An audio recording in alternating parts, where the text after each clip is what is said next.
John Marks, Philly, on the PHLY YouTube channel is with me now as we pontificate a bunch of stuff going on. No Phils last night. What'd you do? I actually went on Twitter and talked about the Phillies. Mike, I can't. When there's no Phillies game during the summer, it's my companion, the spring and the summer. I don't know what to do with myself. I hate the off night. I'm with you. I love the day game, but now I can actually watch some of it today, and then I can watch a full game tonight. So I debated Phillies topics on Twitter last night. So no Phils, you went to social media. That sounds sketchy. That's a bad for the mind, man.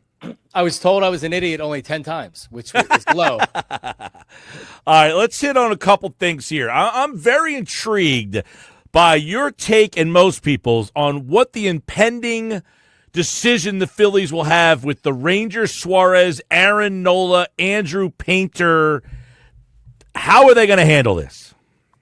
I heard Dave Dombrowski on Joel Sherman and John Heyman do a podcast for the New York Post. They had him on, I think it was today. And they kind of asked him about this. And he had said that, well, Andrew Painter doesn't have to be up here by July, right? That was just kind of a timetable that they talked about. So I think that in a lot of situations, they end up working themselves out, right? If there's an injury, something like that. I mean, Painter may not start this year. Maybe they bring him up in September and they put him in the bullpen as a multiple inning arm. Aaron Nola is not going to the bullpen. If Aaron Nola is healthy, he's going to be in the starting rotation unless he's so bad they legitimately can't keep him in the rotation, which I don't think he'll be that bad. So unfortunately, I think we're going to have to wait to see Painter as a starter till next year. Wow. And yeah, Ranger Suarez is a guy that I'm keeping as a starter. I would consider flipping at the trade deadline if there's a deal that makes sense. But my instincts are he stays with the big club and he moves and pivots to the bullpen possibly once the playoffs start. Yeah, because it's like, all right, so you got Wheeler and Luzardo. Those two guys you would imagine are 1 and 2. Who gets that third game? You know, is it a fait accompli that it's Sanchez? Is it Nola? If Nola doesn't turn it around, I agree with you. I don't see them approaching Nola and said, hey, man, not only are you not in the rotation, you're going to the bullpen. Like, he's getting the Taiwan Walker treatment. I don't see that happening. And then if Painter's up here, I can't imagine they put him in the bullpen with all the way they're handling him. They're kind of babying him along. You're going to pitch him in back-to-back days. I don't see that. This is fascinating how this Suarez, because Suarez is pitching so well that he's now forcing you to say, why am I going to the bullpen? Right. Yeah. I think Suarez goes to the bullpen in the playoff scenario before Sanchez because he has a track record of doing it. Right. I feel like you could bring in Suarez in the 6th inning. I feel like you could bring him in the 9th inning.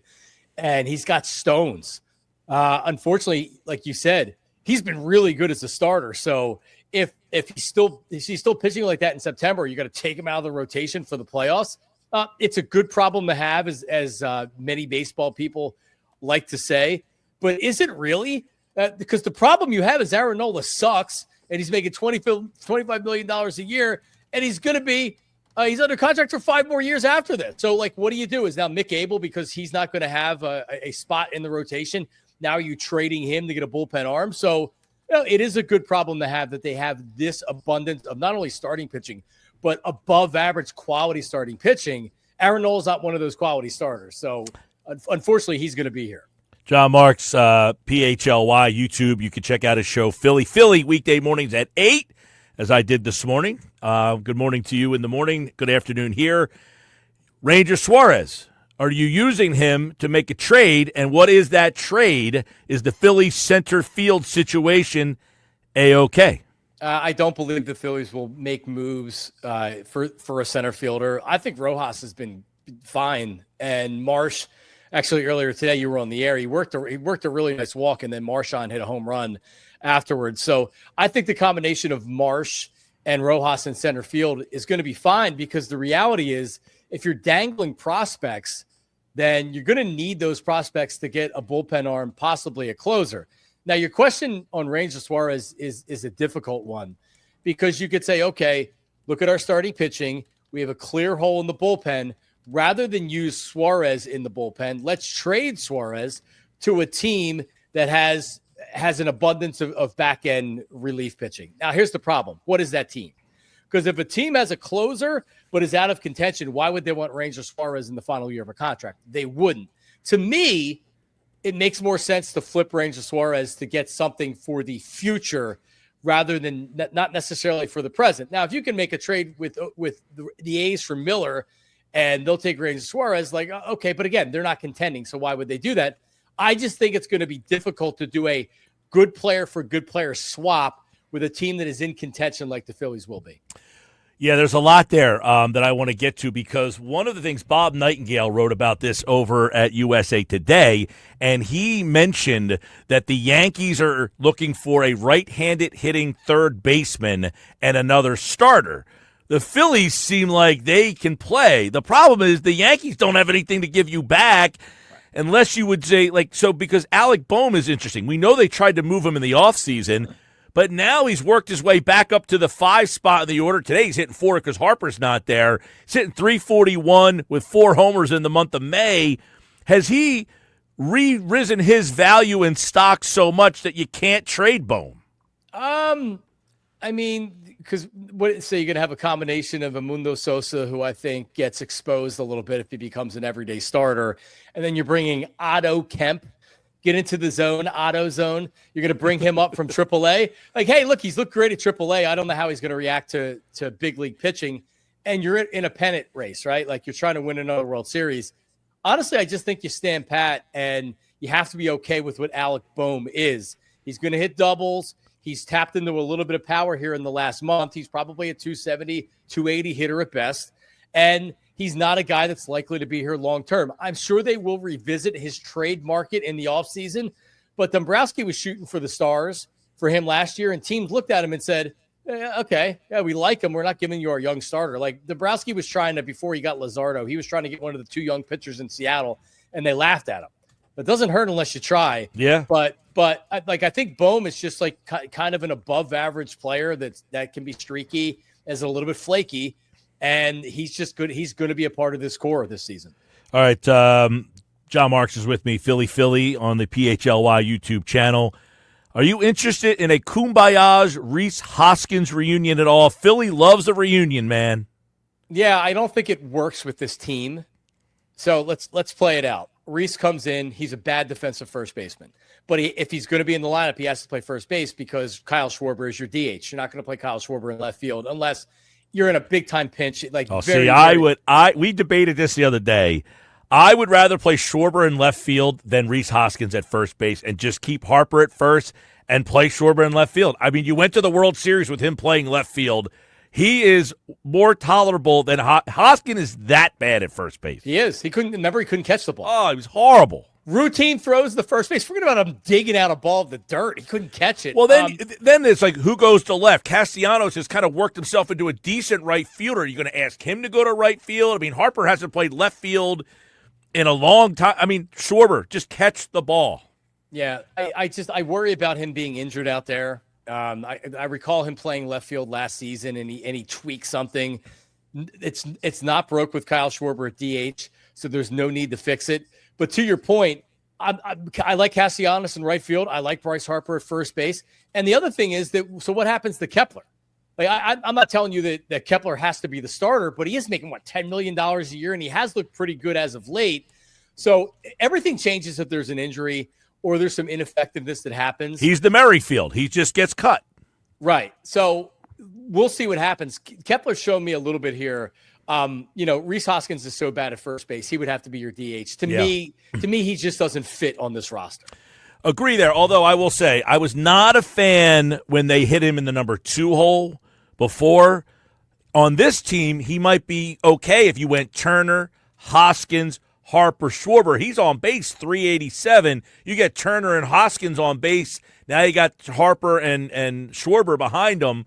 He might fit better in this lineup, although I was more intrigued to see if he would have hit in the 4 hole until he got hurt in 2023. I like Stott leading off. I would like I like Stott leading off a lot. Lefty, Turner, righty. Schwarber has reverse splits, so you have Harper, Schwarber, and then you have you could put Hoskins behind him. But then you become right-handed heavy if you have Castellanos and you have JT, and another right-handed bat behind there. So it just doesn't fit to me. If there's an injury and somebody goes down, you could see that changing very quickly. I feel that the Stott, his last month, he's like a 290 on base guy at the leadoff spot. I feel like he got off to a flashy start, and it's just kind of like, now he does take a lot of pitches. He fouls a lot of pitches off. I'll give him that. By the way, the Braves have scored. It's 3-1 now, Atlanta. But I don't know. I think I've seen enough of the Stott thing at the top of the order. Just go Turner. Stop overthinking this thing. He's the guy. Let him hit leadoff. But you need to find a guy to hit the number 2 hole. I do agree with you there. A lot to play out here. The last thing on the Phillies, Dombrowski has been known to make a big move. He has not made that big move in Philadelphia. Is this the trade deadline?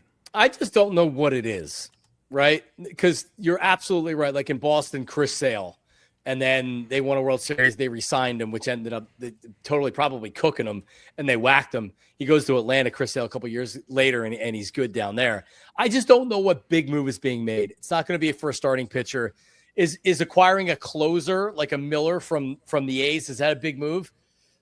Okay, but what are you trading for that? Are you trading Abel, a former first-round draft pick, a starter? Is he just scratching the surface, or is he on a good run? And if you brought him up, you're worried that he would hurt his value because once he gets around the league once, they're going to be like, oh, okay, we see what he's doing. We're going to make adjustments to him. I do not believe there's going to be a big move made. I mean, honestly, Mike, here's what I want more than anything. I want Dave Dombrowski to improve the freaking team at the trade deadline. For the great moves that he's made, and he's made some great moves. Luzardo was a great move by Dave Dombrowski, and he's had other great moves. Pat Gillick came in here. Ed Wade essentially built the core of this team.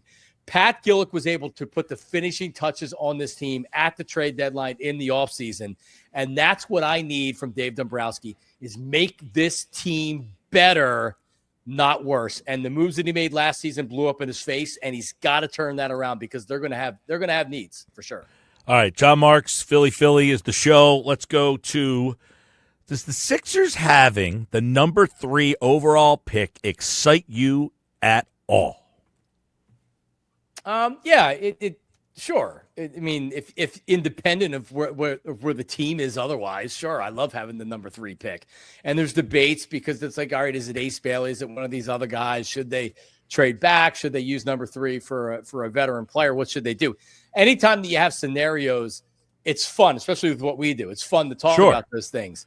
But it doesn't override the fact that this team is a dumpster fire. Okay, so you just said this team's a dumpster fire. So you're not looking at this as one of these teams. Every once in a while, you get a team that had high expectations, had a lot of injuries. They get into the lottery, and then they land a pick, and then that gets them right back. You don't think getting this pick is going to bring them closer to the top. You think they're still going to be either middle ground or dumpster. All right, best case scenario, they're a 4 or a 5 seed. They win a round or 2, and that's it. Joel Embiid has a knee injury that is not getting better. When you're 7'2" and you're in your 30s, a knee injury, like Joel Embiid's had this knee operated on multiple times. Paul George is 35 years old. I like Tyrese Maxey. I like McCain. I'm all for the number 3 pick. But what are we talking about here? Daryl Morey, unfortunately, I don't know if he wanted to. I don't know if he could have went to ownership and said, "Hey, I think the best thing to do is try to regroup, and then 2 or 3 years from now we're going for it." Because as currently constructed, even with glass half full, best case scenario, this team's not good enough to go to the NBA Finals. Not even close. If we had like a 4-hour day, you and I would battle on this one. Battle. Oh, I would love to do it because Joel Embiid. Like, here's the thing with Joel Embiid. Joel Embiid is an all-time Sixer. He's a tremendous talent. He's been a lot of fun to watch for the most part. You're spot on all this, by the way. Over the course of his career, he also doesn't know how to win, and some of it's not his fault. But when you're making $60 million a year, now it becomes your fault. So I wish they would have went a different route. When you look at the 4 teams that are still left, and there's not 4 teams left anymore, but you know what I mean. Yeah. This isn't 2006. Daryl Morey has taken the template of LeBron James, Dwayne Wade, and Chris Bosh, the big 3, and he's tried to apply that in 2025. Look at the teams that are going to win a title this year. Look at the teams that are going to be in the finals this year. That's not how they built. That's not how they're built. So we're going to try to do it again this year, and at some point he's going to get whacked. Daryl Morey's going to get whacked, and we're going to be starting over. Yeah, I'm interested to see. It's like the whole Howie Roseman thing, and I'm not trying to compare Morey to Roseman. He's never won anything like Roseman, but there are people that wanted Roseman gone. I never was that guy. I thought he was smart enough to learn from his mistakes. Is Morey smart enough to see, I made some mistakes, am I smart enough to fix them? Because I do think he makes some good moves on the peripheral that don't get a lot of credit. Yeah, I would still say that Daryl Morey is a good GM. I don't think he's terrible. He has made some good moves. His draft picks have been, like Maxey was an excellent draft pick. McKay was a good draft pick. Unfortunately, in the NBA, you have less margin for error. And right now, heading into I think he's the hottest seat in all of Philadelphia sports right now, Daryl Morey. He more or less has to rely on Joel Embiid not only being healthy enough to play enough games to matter, but Paul George at 35 finding the fountain of youth, Maxey emerging into this player. I actually have confidence in Morey selecting the right player at 3. Right. I just don't think where this team is right now that unfortunately I think they missed their window. So would you rather take a guy at 3, move back, and get a player? I mean, take the guy at 3. Don't overthink it. Well, I mean, like we're taking Ace Bailey. Ace Bailey could be a bust. I'm not. He could also be the best player in the draft, Well, that's the thing. There's no guy that you love. So do you just say, hey, I like a guy at 3, 4, 5, 6, 7. Can I get another player and a player at 7 that I really like? Yeah, I do trust Morey in that situation for them to target the right guy and then be able to maneuver around. And then even if they moved up to 2, right? There's some talk of that. Yeah, they were good to get the 3rd pick. Unfortunately, it was only the 3rd pick, so they've got some work to do. But, I mean, the problem is with this pick, what's it doing for 2025? This team needs help now. You're talking about winning. Daryl Morey's on the hot seat. You're talking about winning right now. It doesn't do much for 2025. Hey, everything you said is right. It comes down to Joel and George and Maxey. You lose those 3 guys again, you're a dumpster fire. You have those 3 guys, you have a shot in this East. I mean, this is a good Pacers team. It's not a great Pacers team. It's a very good. They fit their roles really well. But if you're healthy enough, you probably can go toe-to-toe with that team, no? No. All right. No, I don't like it. As far as remember when Joel Embiid after the loss to the Heat, and he came out right after they lost, and he went up on the podium, and he's like, we need to be tougher. We need a guy like P.J. Tucker. No, Joel, you need to be tougher, dude. Because they went out and they got PJ Tucker, and look how that worked out, right? Like, he sucks. So I'm tired of the Joel Embiid stuff. I'm rooting for the team. I'm rooting for him to turn it around this year. I hope he plays 180 games this year. Not even 80 games, 180 games this year. It is extremely unlikely that he's playing more than 60 or 50 games. That's John Marks, PHLY YouTube channel. Philly, weekdays at 8 a.m. Check him out right there. And, of course, he was kind enough to join me right here on the Sports Best. Thanks, man.